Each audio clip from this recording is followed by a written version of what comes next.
utafiti unakuwa unafanya gamcho ama tunaita unabahatisha.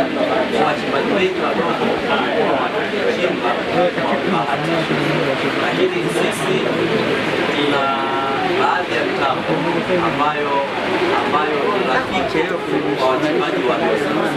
Mitambo ya jiofizikia ya kupima miamba chini ambayo inaonyesha michirizi ama veins za madini huko chini. Kwa hiyo sasa mitambo hii ina gharama ambazo ni gharama rafiki, lakini tunafahamu wachimbaji wengi wadogo unaweza kukuta hizo gharama pia wakashindwa. Sisi ofisi zetu zipo Dar es Salaam, lakini unakuta kuna mchimbaji mdogo yuko Kahama ama yuko Geita. Kwa sasa kutoa wewe na vifaa vyako na wataalamu kutoka Dar es Salaam mpaka Geita, wakati mwingine huwa inakuwa ni changamoto. Kwa utaratibu ambao huwa tunafanya mara nyingi, huwa tunajaribu kuongea na hao wachimbaji, jaribuni kutafutani walau watu watatu, walau watu wanne, walau watu watano, tukikusanyika kwa pamoja na leseni zetu mbili, na leseni zetu tatu, na leseni zetu tano, na leseni zetu 10.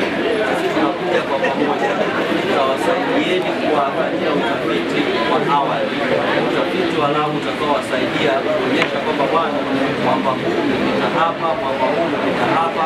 Kwa hiyo kama unataka kuweka shimo lako ama duara lako za kuchimba, basi hilo duara lako unaweza ukaliweka sehemu fulani ikakusaidia wewe kuweza kupata hayo. Kwa hiyo hapo inakuwa kidogo, inawasaidia kidogo, inawasaidia sio kidogo, inawasaidia sana wachimbaji wadogo, wanakuwa wakipunguza gharama kwa kiwango kikubwa sana.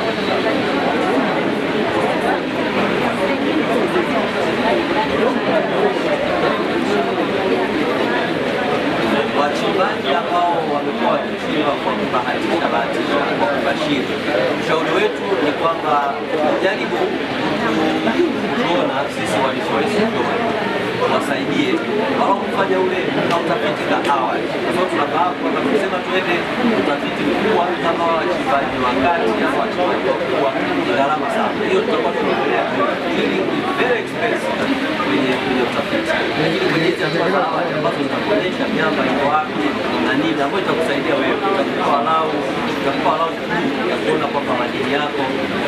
Kwa mimi nitoe rai tu kwa wachimbaji wadogo, kuna makampuni sasa hivi mengi ambayo yanatoa hizi huduma zitakazokusaidia nyie kuweza kuona kwamba miamba yenu. Kwa hiyo kwa urahisi tu sana kwa watu wa Ziwa, tutakuwepo kwenye maonyesho ya kitaifa ya Geita pale Geita, na itakuwa ni mwezi wa 9 ama wa 10. Kwa hiyo nitoe rai kwa wachimbaji wadogo wote tutakutembelea banda letu pale, lakini tutakuwa tuna wataalamu wa kutosha, tutakuwa tuna majiolojist pale, tutakuwa tuna mining engineer pale, tutakuwa tuna technician pale, watatoka na nyie, wataenda kwenye site zenu, tutaangalia ni namna gani tunaweza tukawasaidia ili muweze kidogo kuboresha utendaji wenu wa kazi na kuongeza ufanisi wa uchimbaji. Huduma zenu zimeanza lini na mpaka sasa mmeshafikia wachimbaji wadogo wangapi? Tumeanza kutoa huduma mwaka 2019 na 20, na tayari tumeshafikia wachimbaji wadogo wengi tu. Kwa Geita tumefikia wachimbaji wadogo kadhaa, lakini Chunya ndio tumekuwa tunafikia wachimbaji wengi sana na kuwasaidia wachimbaji wengi sana ambao wameongeza tija kwenye